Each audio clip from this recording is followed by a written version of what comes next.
नमस्कार, स्वागत है आपका आवाज अड्डा में। मैं हूं नीरज वाजपेयी और आज बातचीत करेंगे इकोनॉमी की रफ्तार कैसी है, नंबर्स कैसे हैं और आगे के लिए क्या संकेत मिल रहे हैं। जीडीपी यानी विकास की रफ्तार क्या है, इसके आंकड़े आए हैं बीते वित्त वर्ष के और बीती तिमाही की, यानी चौथी तिमाही और पूरे वित्त वर्ष 2022 के, जो 31 मार्च 2022 को समाप्त हुआ है।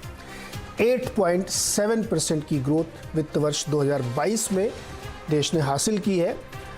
साल दर साल अगर इसको आप कंपेयर करेंगे, यानी पिछले वित्त वर्ष 2021 से, तो वहाँ पे -6.6 थी। वो कोरोना का वर्ष था, इस वजह से वो नेगेटिव है। तो कंपैरिजन अगर आप ना भी करें तो कोई दिक्कत नहीं है, लेकिन 8.7% की ग्रोथ एक कमेंडेबल ग्रोथ मानी जाएगी।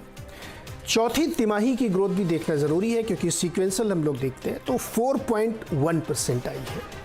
ये भी एक बहुत ही सिग्निफिकेंट नंबर है, क्योंकि एक बड़ी लंबी रेंज चल रही थी 2.7 से लेकर के 5.4 तक की, लेकिन कंसेंसस था कि 4% प्लस की ग्रोथ आनी चाहिए। 4.1 आई है, यानी दोनों ही नंबर, चाहे वो साल का नंबर देखें या चौथी तिमाही का नंबर देखें, दोनों नंबर बाजार के अनुमान के हिसाब से आए। हमारा अपना CNBC आवाज़ का भी यही अनुमान था कि ऐसे ही नंबर आने चाहिए।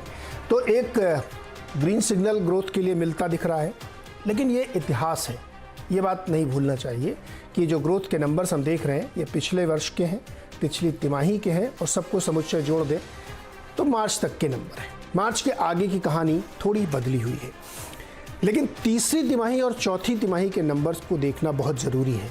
यानी जनवरी, फरवरी, मार्च और उससे पहले के नंबर, दिसंबर, नवंबर, अक्टूबर के नंबर, यानी Q3 और Q4 को अगर हम कंपेयर करें तो जो चौथी तिमाही का जीडीपी है वो 5.4 के सामने 4.1% है, यानी वहाँ से कम हुआ है। ये एक सिग्निफिकेंट नंबर है। इस पूरी स्टोरी में एक नंबर जो पूरे साल में हाईलाइटेड दिख रहा है वो कृषि का है। एग्रीकल्चर का नंबर बहुत ही शानदार देखने को मिला है। 2.5% की ग्रोथ थी, वो बढ़कर 4% प्लस हो गई, 4.1% की।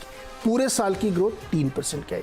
एग्रीकल्चर की ग्रोथ बैकबोन होती है इकॉनमी, क्योंकि रूरल इकॉनमी जब फेल होती है, रूरल इकॉनमी में जब बूस्ट आता है, तो फिर auto industry, tractor industry, food grain की इंडस्ट्री, तमाम सारी चीज़ें चलती हैं और देश की आधी से ज़्यादा आबादी को उसका फ़ायदा होता है। इसलिए एग्रीकल्चर की ग्रोथ बहुत इंपॉर्टेंट है और उसने बहुत सारे इकोनॉमिस्ट को सरप्राइज़ किया है कि इस पूरे वित्त वर्ष में इस तरह के नंबर 3% दिखे। हालांकि FY21 के कंपैरिजन में थोड़ा सा ये नरम है।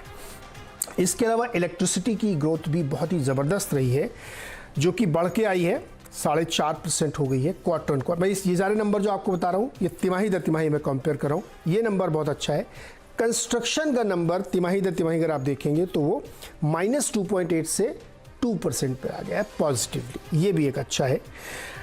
ग्रोथ आपकी और बहुत जगहों पे है, लेकिन कई जगहों पे नरमी देखने को मिली है। जैसे कि माइनिंग ग्रोथ जो है 9.2 से घटकर 6.7 है क्वार्टर ऑन क्वार्टर, यानी थर्ड के सामने फोर्थ क्वार्टर की। वैसे मैन्युफैक्चरिंग ग्रोथ 0.3 से घटकर -0.2 Q3 से Q4 में, ये भी नंबर थोड़ा सा कम है।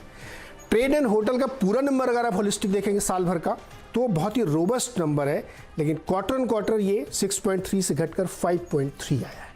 यहाँ पे भी थोड़ी सी नरमी है। अब इस कहानी को अनफोल्ड करते हैं कि ये चौथे क्वार्टर के नंबर्स या पूरे साल के नंबर किस तरह से देखे जाएं। और जिस वक्त हम खड़े हैं, पूरी दुनिया में बहुत सारे चैलेंजेस हैं जिनके बीच में हम जूझ रहे हैं। तो इसी को आज समझने की कोशिश करते हैं कि इन नंबर्स को कैसे इंटरप्रेट करें और यहाँ से आगे जाते हुए रास्ता हमारे लिए क्या बनता है। बातचीत करने के लिए हमारे साथ जो विशेषज्ञों का पैनल है, मैं आपसे उसका परिचय करा दूं। हमारे